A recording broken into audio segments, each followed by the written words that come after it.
I know, guys, why? Why am I releasing the weekly ep on a Tuesday? Usually it's like an early what's the vibe, but I haven't even done my big Monday madness dump with you all. I swear I don't trauma dump every week, surely. I mean, I reckon this podcast is probably 20% trauma dump, 80% just a gal living her life.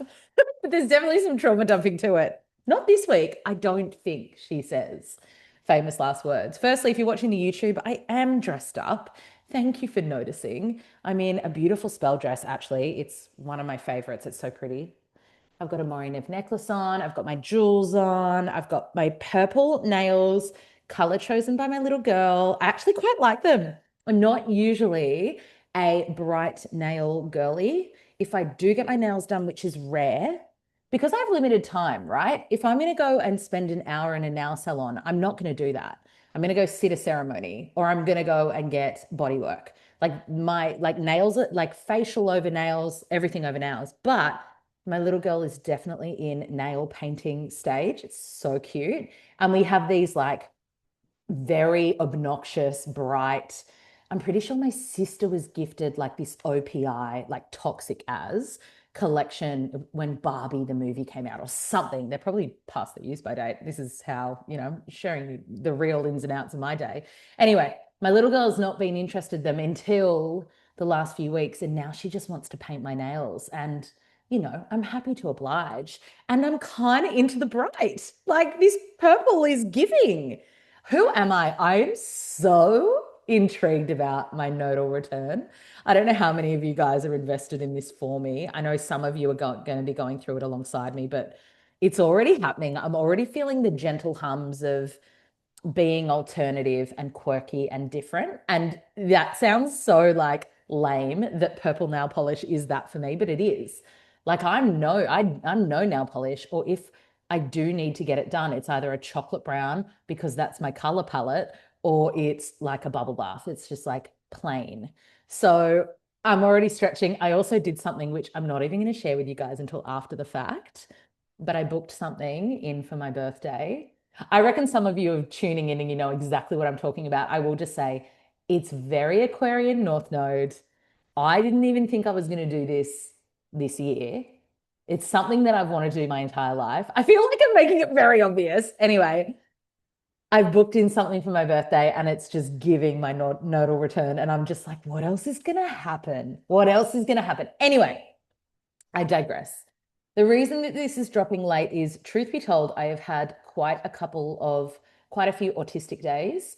And I love that I can use that and you guys will understand what I mean now. Like in the past, I would have been a little bit more, I guess I would have just said, oh, I've felt fatigued or just not myself, and now I know, and this is one of the many reasons I'm grateful I was diagnosed earlier this year. Now I know exactly what's going on and I can go, okay, well, this is what I need to do about it. So basically, I had a big work weekend. I had my standard readings on Friday morning and Saturday morning. I also recorded the What's the Vibe that went out on Friday. And then I had a huge backlog of emails to get on top of.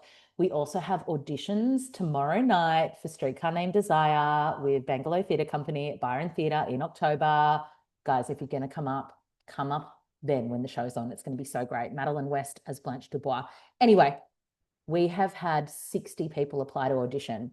And so, as the co producer, one of my jobs is to contact every single person who is auditioning and slot them and allocate them a time. And we're seeing them all tomorrow. So, from 5 o'clock tomorrow until 9:30, back to back, 5-minute slots. I mean, auditions are one of my favorite things in the world. More fun when it's musical theatre auditions because you're seeing people sing, dance, and act. It's like you're on The Voice. Um, she says, my God, but it will be great. It'll be great, but it's just been a lot of work. So I've been working a lot. And then on top of that, beautiful Kaz had her stunning retreat. Oh, it was so, so beautiful up here. If you ever get the chance to go to a retreat, like book for Cass's next year at Blue Green, Byron. I know everyone speaks about the Northern Rivers and the land up here, and the land is something special. Bundjalung land, the Arakwal people, like sacred land, and it's birthing land. It's very fertile land. It's very spiritual land. There's a lot of obsidian in the rock up here. We are the further, the most eastern point of Australia is here on our beach, one of the beaches up here. It's the most easterly point. There's a sign that says most easterly point of Australia. It's near the lighthouse.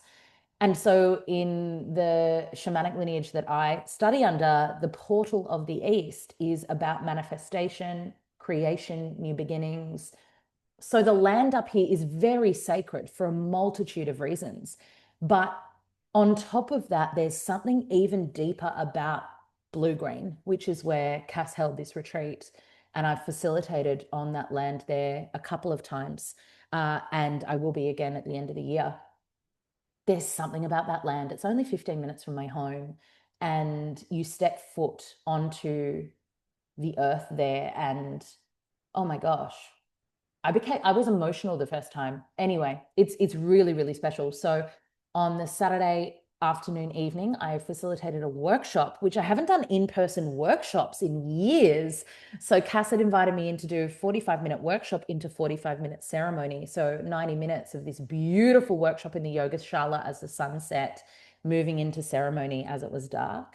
And then I came back on the Sunday and had some custom one-on-one reading bookings, which is big for me because I'd already done my readings for the week, but also in person, it's much more of an energetic output, to the point where I was driving to the retreat going, wow, this is why I don't do this all the time, because of the energetic toll. Like, it was hard to focus on driving, like doing the human things to get there. I mean, that sounds really dangerous.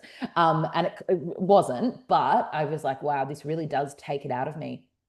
And then by the time I got home on Sunday evening, I could feel my capacity was minimal. And Trent just happens to have a massive week of work. He's up before the sunrise and leaves before we wake up. And then he's home, after dinner time, basically, this week. And so I was thrown straight into it yesterday, and in terms of parenting. And when something that you struggle with when you're neurodivergent is transition times, like going from one cap to another cap. So I was in work mode the entirety of the weekend and Friday. So from like Friday 7 a.m. until Sunday when I got home at like 4:30, Holly was in work mode. It's very hard for me to transition between work mode and motherhood.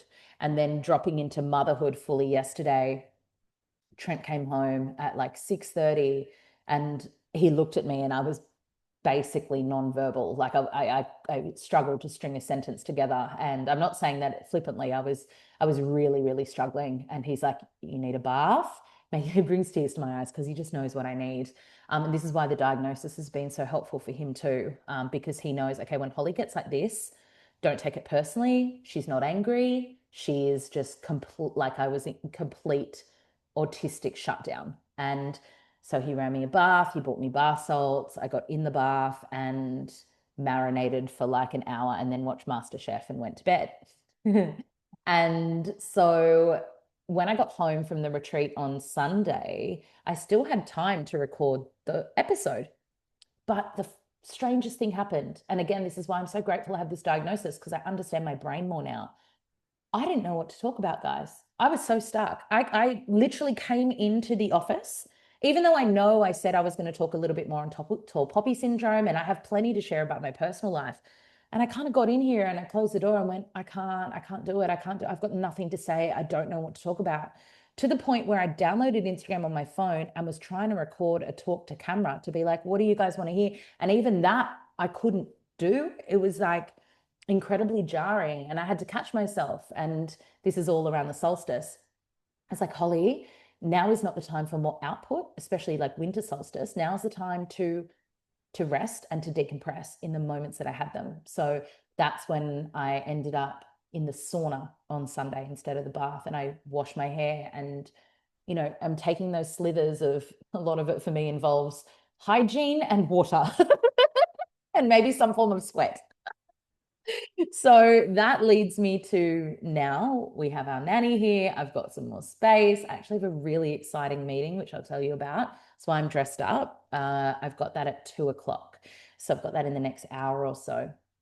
But I actually wanted to dive into a little deeper into what was touched on in What's the Vibe on Friday, but what's definitely been a prominent theme for me over the past week, especially my final EFT session with Erin last Tuesday, a week ago today. And what I'm really feeling collectively, I spoke a lot about this actually in the workshop with Cass's beautiful retreat guests on the weekend, and I'll touch on it a little bit, just around what we're collectively going to be stepping into, facing off within ourselves when it comes to the change that's in the air, especially the second half of this year. And I don't know how many of you felt that the first half of this year was a bit sludgy, like a little bit like dragging your feet through the mud. I know that, fire horse and let's get going, when really that didn't kick into gear until March. So we've only been in that energy. We've been talking about that energy for a long time, but we've only been in that energy for a couple of months. And it's felt a bit like a slow cab off the rank. Like, where's the momentum? Where's the growth? Where's the this? Where's the success? And I do feel like, I know I've said this a few weeks in a row now, there's been a lot of pulling back to fire forward. And I just sense that July, August, especially when we hit Leo season, there's going to be a lot of the firing forward. We're going to have the first eclipse of the new nodal returns in Leo season. And there's just a lot of Leo energy. And I'm not saying this only to the Leos. Please remember, you have Leo in you. All of the astrological archetypes are within each and every one of us. Some of those energies are just stronger or come more naturally or feel more jarring, depending on our unique chart. So whether you have a planet in Leo or not, Leo does impact you in some ways. The qualities of Leo become and are part of you. And we're really going to be collectively initiated into the shadow expression of this sign to become more of the light in of this sign. And I do feel that it's going to be big collective stuff with Leo. I don't know that we've seen as much collective stuff with the Virgo South Node. Oh, no, we have. Stress, overworking, overdoing, being too perfectionism, all of these wounds. Leo has a similar thread, but it's more around validation, seeking validation, self-confidence, acknowledgement, celebration of self, celebration of other, reciprocity, shining, taking up space, tall poppy. It's a lot. It's a lot. And a lot of these themes are very charged. And what was interesting is this actually came through in my final EFT session with Erin last week. So you remember I did the 3, and last week was the 3rd in our little package. And I'll refresh your memories. The first one was very postpartum. Remember, I was tapping on that version of myself that was struggling to breastfeed. It felt it was deeply emotional. There was so much grief we moved in that first session. And then the second session, remember, we were clearing energy of the postcode of my old home and like residual energy with the old house, and how I didn't really know pregnancy, birth, or postpartum without that house. And so a lot of me was working on the looking back when really I should be looking forward. And that's really put me onto this path that I'm on now over the last few weeks, where I'm putting all the healing down to the point, guys, where I've thrown all of my remedies away. Not my remedy kit. I have the first aid kit from the RMDY, Remedy First Aid Kit for the homeopathics, but my custom remedies, they're all in the bin. I had to do that. It had to be so drastic for me because there was still that little part of me that wanted to dip in, and I really needed to make it clear. And this is when the South Node in Virgo was direct, exact my Mars in the second house. And Virgo, a shadow of Virgo, is constant self-improvement, constant healing, constant work on self. And you guys can see I'm the textbook example of that. And in the second house, there's this flavor for me is like, am I deserving? Am I worthy? And am I enough when I'm not actively working on myself? And it really hit this head for me last week, where it was last Monday. I couldn't do it anymore. I couldn't be constantly pulling at these threads, and I've thrown every single one of my custom remedies in the bin. Drastic, yes, but necessary for someone like me. So they've been out of my field for a week. Wait until you hear what's landed because of this. It's just mind-blowing. It's almost like the antithesis of everything I've been doing last year. It's just insane. So threw all the remedies out on the Monday. Tuesday, I had my final session with Erin. I assumed it would take the tone of a lot of it was about suppressed anger, And a lot of it randomly had become a postpartum, preconception thing, even though that wasn't my intention. The third session was very different and it was very cool. And I actually didn't realize you could do this with EFT as well. It's been awesome. And we started with the frustration that had come up for me, which I shared in last week's episode, where no matter how hard I try, I feel like I'm not getting ahead. And especially the first 6 months of this year, it's been weird. Like I had a lot of wins tail end of last year. I went on tour with East Forest. I started working with Loco Love. More people were aware of me as the cacao ceremonialist. You know, there have been big wins. But then it kind of plateaued. And my followers are, even last week, they've dropped. And it's like anytime I show up, they're dropping. And, there's not growth. I've not experienced significant growth in any way, shape, or form, even with these big wins. And it's not at a cost to my business. As I said, my readings are booking of their own accord. I've got some beautiful ceremonies coming up, but there is this deep, deep desire that I have around recognition. And this is actually the wound that came up in tapping. It was the anger that I felt and that frustration that came out in my journals when I was writing this frustrating, like, it doesn't matter how hard I try, I'm just being victimy here, right? I'm not getting ahead. I'm not seeing the growth that I want. I'm a projector. I'm not meant to initiate. So where are the invitations? I'm trying to, I was just wallowing. But it was a real emotion. And as we know, I mean, you can go your whole life ignoring your emotions, but emotion is energy in motion. They want to move. They've got wisdom to share if we really sit with them. And so as we were tapping this out, I was recognizing that I had this kind of polarity of recognition patterns playing out in my life that were confusing me. The first one being that when you have a narcissistic parent, your successes become their successes. So in fact, in my experience growing up, and I have always been a high achiever, from when I was at primary school, all of my achievements were something that were publicly commended by my dad on his own social media. And so there was this almost like stinging point of like being someone else taking acknowledgement for my successes, or someone else being like, and it's because of me, or like there's almost not this like, Holly did that and I'm so proud that she did that and look at what it took for her to do that. It's Holly did that and it's because of me.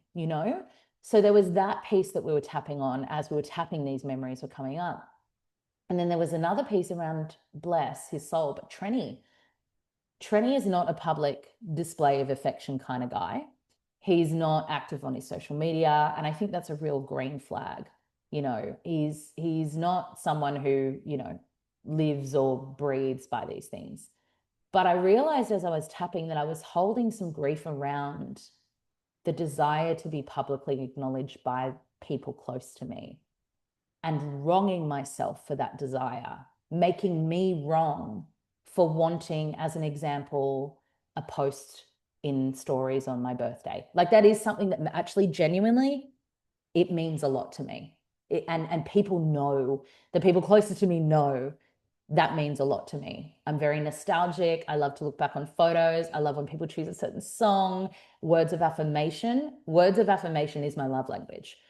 And so that there was this grief that I was holding around, or even when, I went through so much bringing our little girl into the world and it wasn't acknowledged publicly by Trenny. And I know he didn't mean anything by that. It's not that Trent was wrong for that, but I still wasn't letting myself fully honor a need of mine, which is acknowledgement. It is words of affirmation. And there is this part that wants it to be, I want to feel that the people closest to me are proud of me. And I think, well, what was coming through as I was tapping, and it's even kind of uncomfortable to talk it out, to be so transparent, is the public acknowledgement piece, like the putting it up in the stories or the sharing with a community. Aquarius, North Node, right? Community matters to me. Like that actually is a driver for me. It is something that I'm a Leo sun in the second house. So I do have worth tied up in shining. I do. It's not actually a bad thing, but societally, it can be perceived as a bad thing. You can be perceived as the attention seeker. You can be perceived, and when it's leaky, absolutely. Or you can be perceived as the narcissist, which this is not what this is, but there's a fine line between it. I also am a projector in human design. So recognition, I'm driven by recognition. I remember saying this to a coach who I will never coach with ever again. I won't tell you who they are. I wish I could. And I remember saying, I find this, and this was 5 or 6 years ago, I find this part of my life very difficult because I am a Leo sun and I am a projector. And I'm fueled by this desire to be celebrated and acknowledged. And I know I need to validate myself, but there's still this part of me that, from the people closest to me or for the work I do in the world, I do desire that. And I was shamed in that session. Rather than being heard, I was told that that was all a cop out. And I think that that started this wound, but also it continued, in partnership dynamics with work, where I was told, that my Leo-ness is unbearable.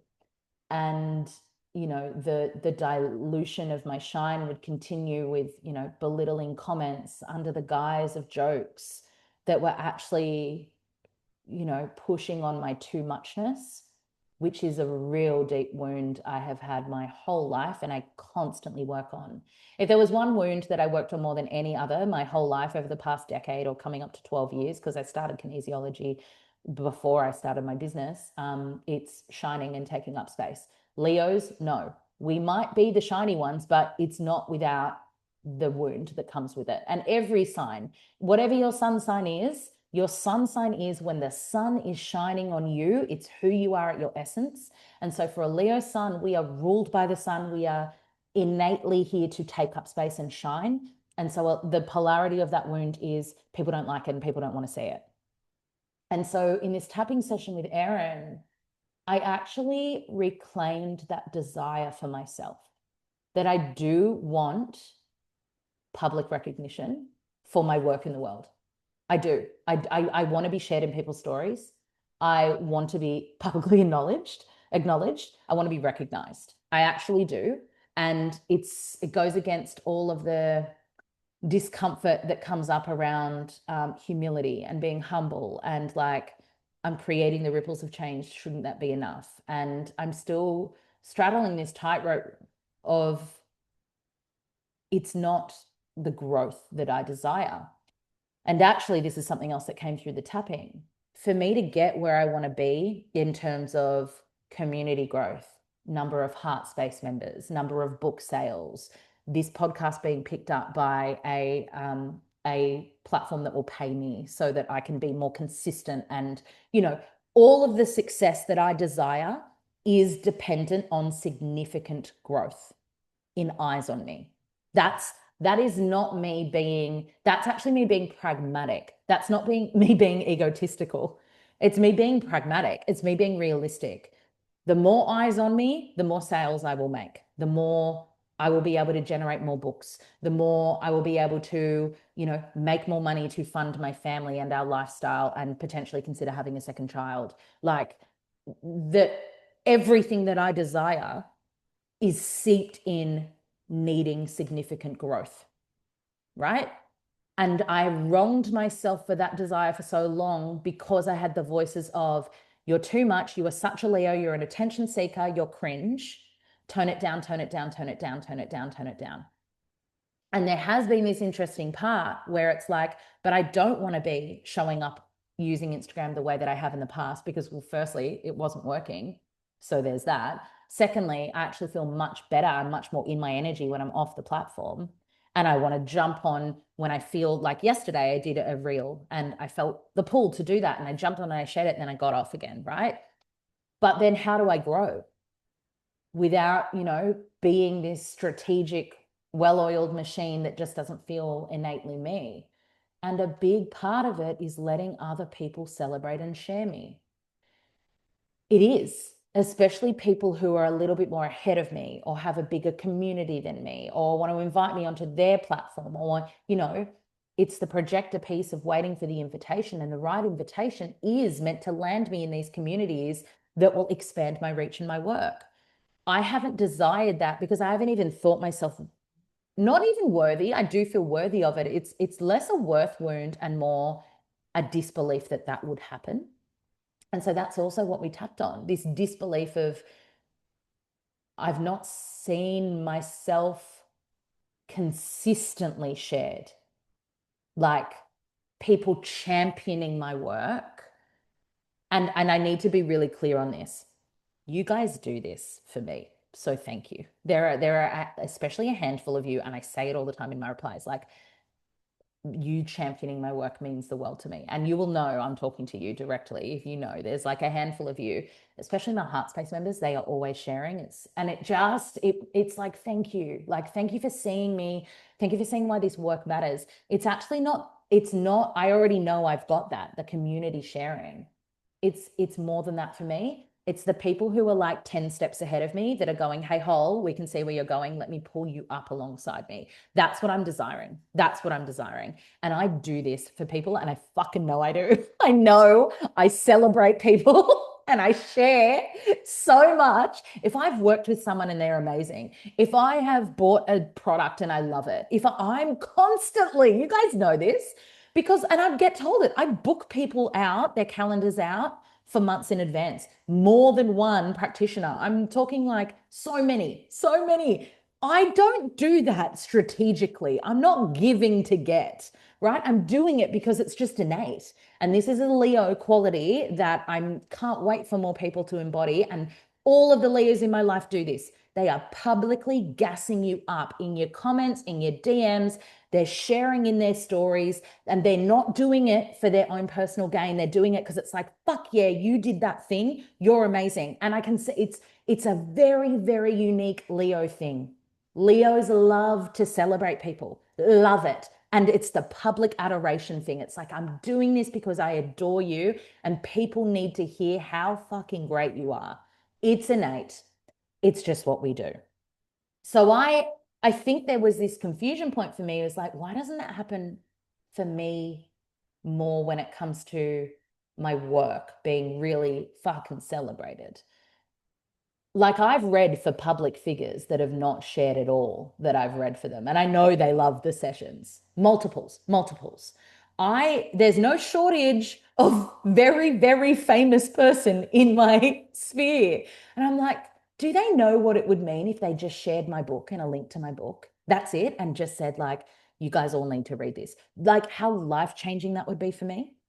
It's like, I don't know. I don't know if it's a gatekeepy thing or if people genuinely aren't wired this way. And I'll tell you what, people are too. When Dave the Medium shared me in his reel, I booked out months in advance. I'm sure so many of you are listening to this podcast because of Dave. He's amazing. He's done it. Zoe Marshall, another one, fucking amazing. I'm actually hanging with them next weekend. I can't wait. Like these are people who are so in integrity and so they want to bring you with them. They want it. They're like, I've got this and I want to bring you with me. And I definitely have that in my core as well as like, you want to go there? Okay, let's go. We're going together. And I feel that's what I'm calling in is more of these connections where it's like we're all going, we're pulling one another together. There's no gatekeeping. There's no like it's like I'm tagging you in my stories and I want that. Do you guys know? Sorry, I'm getting this all off. I'm offloading. Do you guys know how many times I've shared someone in my stories and the person I've shared has come back to me and said, "Oh my God, Holly, your community is wild. I have never had that many follows from a story share before." This happens all the time. I have friends, good friends, who have hundreds of thousands of followers on Instagram, and they say to me, my community is nowhere near as engaged as yours. And it's fucking great. I'm obsessed. I love you all. You're very, very engaged. It's how I became a best-selling author when, I had 10,000 followers on social media. Like, how did that happen? All of you guys. That's how. But where I'm at is like, why have I capped that? And it does come back to me. It's no one else's fault. It's this belief that came up in the tapping that people aren't going to do that for me. There aren't people who are as generous with the public adoration thing as me. And that's what we tapped away. And I definitely do feel more neutral about it, especially because I've started to see things change already. And this is off the back of just one tapping session on this, guys. It genuinely felt, Erin and I said it at the end, we were like, we quantum leaped that session, we timeline jumped. Like, it wasn't deeply emotional, there wasn't many tears, but there was this deep reclamation of, you know what? I deserve recognition. I deserve to be celebrated. I'm not ashamed of that. I want to, like, I've done so much work on the shining part of being a Leo, but now it's about like public recognition and adoration. And I don't care if that makes me sound like I'm a narcissist, a narcissistic freak, because I know I'm not. I know I'm not. And this is where we get Leos so confused, especially in Australia. It's different in America. You guys are great. You guys gas each other up. You guys are like, yes, queen, go off. Like, I love my American listeners because you guys share me all the time, all the time. It's an Australian thing. I've heard it's also the case in the UK and New Zealand, but I've said it before, I'll say it again. The global collective ley line chakra of the solar plexus, which is our energy center pertaining to shining, it's the yellow one, it's the inner sun, runs straight through Uluru, runs straight through the center of Australia. And so Australia as a collective holds all of the wounds associated with shining. And this is why I think this Leo South Node transit that's happening in July is going to be messy. I don't think it's just going to be the shadow expressions of Leo. It's the timing is fascinating that we got Jupiter in Leo. So we've got expansion, we've got all this lion energy, all of this like leader energy, main character energy. But the work to contain it in a way where it's not leaky, I do think there'll be more narcissistic type qualities in people presenting themselves. And we gotta like the word narcissist can get slapped around a lot. Basically, one, I've done a lot of reading on this. The key component of a narcissist, if you were to break it down, is they lack empathy. They do not care about how they impact other and their inability to take any level of responsibility for roles that they've played in anything in life. So there's a coldness to them. It's the inability to empathize, right? If you're listening to this podcast, I just don't know how you could be a narcissist because it's all about how do I be better? How do I be better? Like, you wouldn't listen to this podcast if you're a narcissist because you're like, I'm already the best. Which is so ironic because that's part of the energy I'm trying to step into a little bit more of is like, what would life look like and how would life open up for me if what everything that I've healed is already enough and I enter the rooms that I walk into as the main character, but not at the sacrifice of people around me to go, the more that I shine, the more that I can bring everyone along with me. And I feel like that's the differentiator here. So that was a really great session. And I will just say, if you're listening to this, actually, it doesn't matter if you're listening to this on Tuesday or not. We have Erin in the heart space tonight as a bonus session. We're going to do a live tapping during this solstice window, which is amazing, but the replay will be available ongoing. And we actually have multiple tapping sessions with Erin in the Heart Space portal at any time. I know members forget that too, but there's a tapping for grief, a tapping for heart opening. There's a tapping for heartbreak if you're going through a breakup. So they're already in the Heart Space portal, but we're going to have a live session with her tonight. I'm so excited because I'm going to play with this energy a little bit more. But I wanted to share with you guys, since that shift last Tuesday, throwing out the remedies, going, I'm just going to be in my light and just enjoy life. Just live life, love. I have felt so good. I've felt like the best I've felt since Fiji. I'm like, oh my God, here I am. This is my energy. I'm back, baby. I'm back. I'm not diluting it with the next fucking solution I need to fix or heal or grab, or I feel free. I feel there's a level of unapologetic energy that I've brought back. I don't think it went anywhere. I think it was just underneath all the layers of, okay, what's the next remedy? Okay, now I need to look at this wound. Okay, now I'm going to improve it. No, that is not the season I'm in. I remember last week I said it depends. You could be entering a season of deep healing if you're in postpartum, for instance, or if you are going through identity dissolution and you don't know who you are, of course, like that's what my books are, like go and do that work. But I have been doing that work for so long without a break, and it's so nice to have a break. The last time I had a proper break, it's 111 as I say this, was like 5 or 6 years ago. It's time for me to breathe. And do you know what's happened? Yesterday, I had 3 back-to-back things land that are opportunities for expansion and manifestations landing in my inbox. I'm going to tell you what I can. The first one is this meeting I have at 2 o'clock is with my publishers about my children's book that comes out in February next year. Now, the timing of this is crazy because as I record this, also it's Cancer season. Cancer rules my first house. So I'm just Gemini rising. Like I'm the final degrees of Gemini rising. Cancer is all over my first house. I have my Jupiter in Cancer at 1 degree. So the sun is right on my Jupiter right now. It's expansion, luck, opportunity. And my first house is how I'm presenting to the world. You can't write this up. I tell people all the time, and my friends who know astrology know me. They're like, if we need to know what's going on astrologically, you just ask me what I'm going through personally. I'll be able to tell you. Like, it's clear that the sun is on my Jupiter. So in advance of today's meeting with my publishers, just to get a handle on, edits to the text, I wrote the story 2 years ago. So we haven't visited it yet, but it's time now because it comes out in Feb next year. I'm so excited. Oh my God, this book, guys. They sent me through Illustrator options for me to review. Oh my God, it makes me emotional just talking about it. I had no idea how emotional I get about this book. I'm naively so, I think. I think because I wrote it so long ago and, it's just been in the background. But now it feels real. And the options they've sent me, these illustrators, are exactly the vision I was holding. Exactly.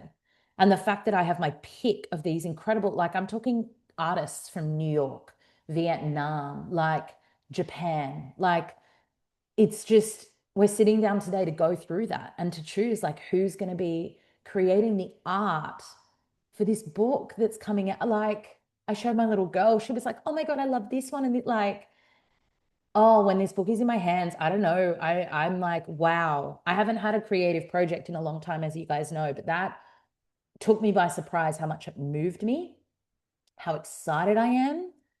And when my little girl starts school next year, like I'm going to be writing books again. And I'm excited. I think I've had a long enough time of a break. And there's this fiction book that I've mentioned to you guys before that my mum asked me today. She's like, so does that mean you're writing the fiction book? Because she's read some little drafts. And then there's another nonfiction book that I want to write. Like I'm just feeling this reignition with writing, which leads me to the second opportunity that landed yesterday, 3 in a day. A major online digital platform inviting me to put a proposal together to be a regular ongoing contributor. Guys, I've been Dr. Joeing this one, specifically down to the platform. Dr. Joeing. And I've been like, where are the signs, Dr. Joe? Because I haven't been getting the signs. It's been months.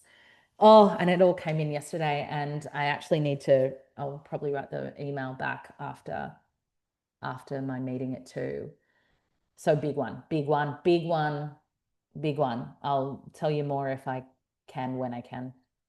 And then the third one was a DM asking if I'm available for MC work up here. You guys know how much I love to MC. And I was like, why aren't I booking MC work? So yesterday was a day of Holly the writer, Holly the speaker, which is the big vision for me. Like that is it for me. If I wrote and spoke and wrote and spoke and wrote and spoke for the rest of my days, that I fucking love it. And I love that I can do my psychic readings. And I love that I can do my heart space and they will never, ever go anywhere. But in terms of what is the most deeply fulfilling for me, it's that work. So I just don't think it's coincidence that I chucked away the healing and all of this. It's like I've really carved out integration space and my dreams have been off the chain. So my system can finally integrate and deliver me what was never going to come when I was on that hamster wheel. And I love that it's happened at the solstice window that, in the southern hemisphere, we're leaning into the lighter days are coming, summer's coming, like what's this second half of the year going to bring me? And I keep coming to like, stop looking back, Holly, look forward. You know the saying, like, I'm really looking forward to that. So much of healing is done in the looking back and looking behind and revisiting. And I think what tapping has shown me over the last 3 sessions is I'm done with looking back. I want to look forward. What do I have to look forward to?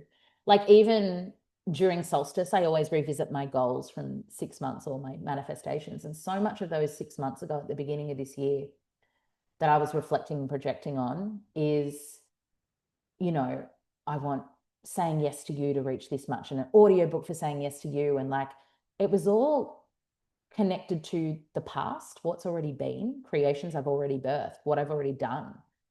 And it's like an extension of that is no, let's park that. That's already been done. They're already out in the world. Let them do their thing. What am I looking forward to? What do I want to cast my mind forward to for the next 6 months? What are the brand new things? And so for me, really, it's this show that I'm co-producing. I never thought I could produce shows like theatre. What do you mean I'm co-producing a second show? Like, this is epic and one of the most iconic plays with one of the best actresses in this country. What do you mean that's like what I get to do right now? So like, that's what I'm looking forward to, putting on an incredible show in this community where theatre is really resurging, and especially a Tennessee Williams play that's, it's from, when was it? 1880? Like, it's an old play. 1880? I'm pretty sure. Anyway, maybe I've got the date wrong. I'll correct that if I'm wrong. I've got to look forward to my book coming out in Feb and this process. I've never written a children's book before. This is so cool. I've got to look forward to this opportunity that's come through with this major platform and what this could be as a stepping stone for where I want it to be. Because this platform doesn't just do text, it also does podcasts. I feel like you'll join the dots. So I can see the vision is landing. I've got to look forward to, I've got some beautiful new friends in my circle. You know how I had everyone drop like flies last year? It's created space for some beautiful, beautiful new connection, like-minded, incredibly powerful women that I'm like, pinch myself. How are these people wanting to spend time with me, but also amazing? Yeah, I've just got so much to look forward to. And I think that's what I want to leave you all with, especially on this solstice precipice, is what would happen if you put down the looking back and reshuffled your perspective to looking forward? I'm going to leave you with that. Have a beautiful week. I'll be back in your ears later with your What's the Vibe. Let's talk all things Cancer season. Another misunderstood sign who gets a bad rap. And, I got my Chiron here. So there, I have a lot of wounding around Cancer, but beautiful sign and beautiful season. So I'll be back in your ears later to talk about that. Bye, guys.